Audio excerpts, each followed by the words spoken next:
India's number 1 varicose veins hospitals ఐబీసీను సంప్రదించండి. మీ నొప్పి లేని ప్రయాణాన్ని ప్రారంభించండి. Welcome to Suman TV. సాయంకాలం స్నాక్స్కి రకరకాలు చేసుకుంటాం కదా. సాయంకాలం స్నాక్తో పాటు మధ్యాహ్నం భోజనాల్లోకి సైడ్ డిష్గా కూడా చేసుకునే ఒక సింపుల్ వంటకం చూద్దామండి. అరటికాయ వెంటనే బజ్జీ తడుతుంది మనకి. అరటికాయ బజ్జీలు చాలా ఫేమస్ కాదు, అరటికాయ వడలు అరటికాయతోటే.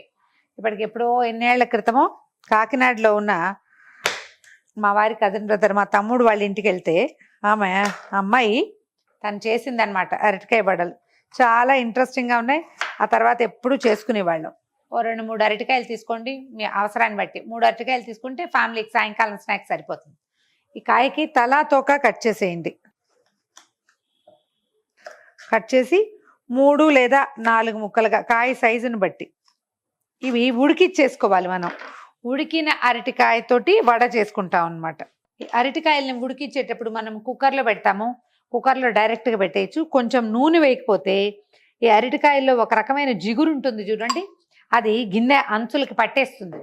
ఇక సచ్చినా వదిలిపెట్టదండి. ఎన్ని రోజులు తోమాల్సి వస్తుందో దాన్ని. అరటికాయని నీళ్ళల్లో వేసేసేయండి. ఒకవేళ పెద్ద కుక్కర్లో మీరు స్టీమ్ చేయదలుచుకుంటే కనుక ఏ గిన్నెలో స్టీమ్ చేయదలుచుకున్నారో దానికి కొంచెం నూనె రాసాకే అరటికాయ ముక్కల్ని అందులో పెట్టండి. లేకపోతే అసలు ఆ జిగురు వదలనే వదలదు. మామూలుగా 3 విజిల్స్ వచ్చేదాకా స్టీమ్ చేసి మనం అన్నం వండుకున్నట్టే అనమాట. ముక్కలు ఉడికిపోవాలి అంతే. మూత పెట్టేద్దాము. మూత పెట్టి 3 విజిల్స్ వచ్చాక ఆఫ్ చేసేయండి. చల్లారాక కాయలు వాటిని ముక్కల్ని నీటిలోంచి తీసేసేయటము, తోలు వలిచేసుకోవటమే అనమాట. అరటికాయ ముక్కలు ఉడికిపోయినాయండి.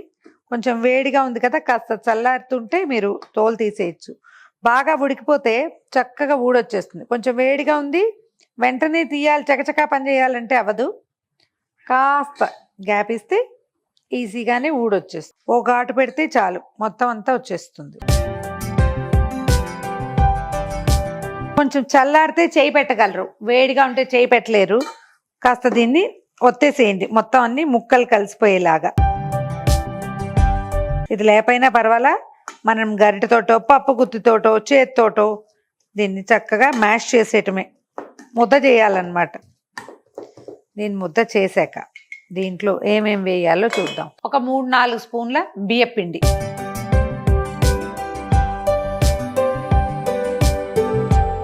సరిపడా ఉప్పు,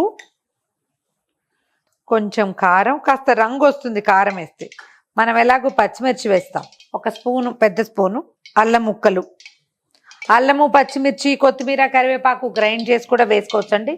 ముక్కలు పాళంగా ఉంటే బాగుంటుందని. అల్లము, పచ్చిమిర్చి, తర్వాత కాస్త కరివేపాకుని సన్నటి ముక్కలు తరిగాను అవి, తర్వాత కొత్తిమీర, ఒక స్పూను జీలకర్ర, ఒక పెద్ద ఉల్లిపాయ ముక్కలు. పాత్ర తడిగా ఉందని నా డౌట్. ఒక మాటు పైనుంచి కిందకి మొత్తం కలిపేయండి. నీరు అవసరం ఉండకపోవచ్చు. కాస్త చేతితోటి కలిపేసరికి ఇదంతా సెట్ అవుతుంది.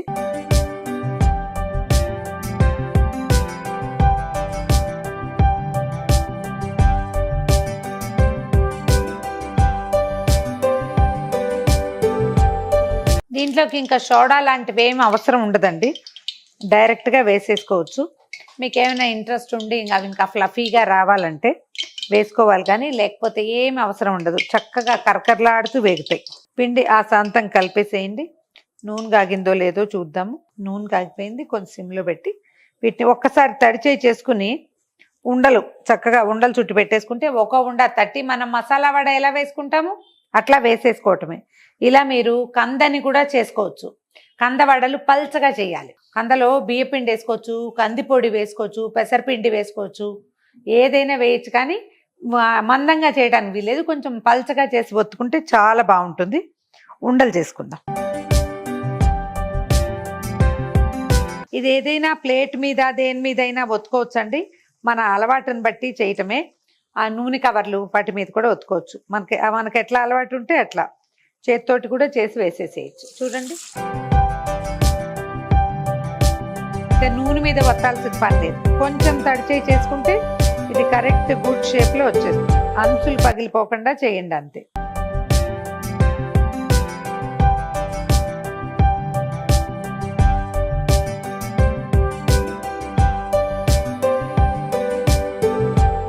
నాకేం అక్కర్లేదు, ఎలాగైనా వేయగలను అని చెప్పేలాగా ఉండాలి తప్ప అలా ఉంటేనే చేస్తాను అని అనుకోకూడదు. వంటలో కొన్ని వస్తువులు లేకపోయినా ఏం పర్వాలేదు, చేసేస్తాం మనం.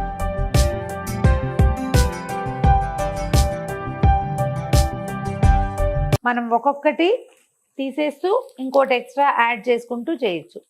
ఇంకొంచెం ముదురు రంగు రానివ్వచ్చు. ఇది చూడండి క్రిస్ప్గా ఉంది కదా, ఇంకొక నిమిషం ఉంచితే లోపల నుంచి కూడా క్రిస్ప్గా అవుతుంది.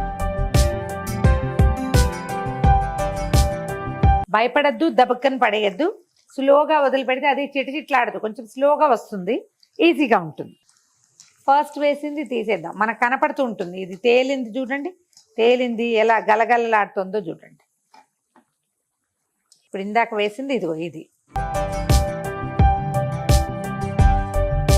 వంట ఏమి బ్రహ్మ విద్య కాదండి, ఏదైనా సరే చేస్తుంటే అదే వస్తుంది. లాస్ట్ వాయి వేస్తున్నాము.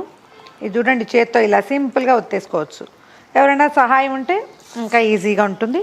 కొంచెం బాగా క్రిస్ప్గా వేగేదాకా ఉంచండి. వెంటనే చకచకా తీసేస్తే లోపల వేగదు, కొద్దిగా సమయం ఇవ్వాలి. పైకి తేలిన తర్వాత కాసేపు నిదానంగా వేగనిచ్చి తీసుకోవాలి.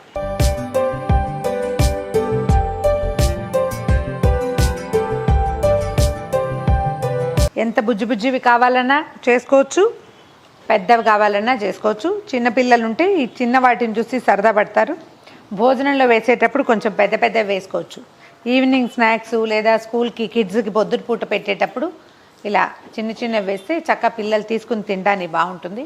ఇందులోకి సాస్, చట్నీ, పచ్చడి ఏమీ అక్కర్లేదు. మామూలు సాంబార్లలో సైడ్ డిష్గా అంటే మనం బజ్జీలు నలుచుకుని తింటాం కదా, అలా తినేసేయచ్చు, బాగుంటుంది. ట్రై చేసి చూడండి. ఒకవేళ ఈ రెసిపీ కనుక మీకు నచ్చితే మీ ఫ్రెండ్స్తో, చుట్టాలతో, కలీగ్స్తో అందరితోటి పంచుకోండి.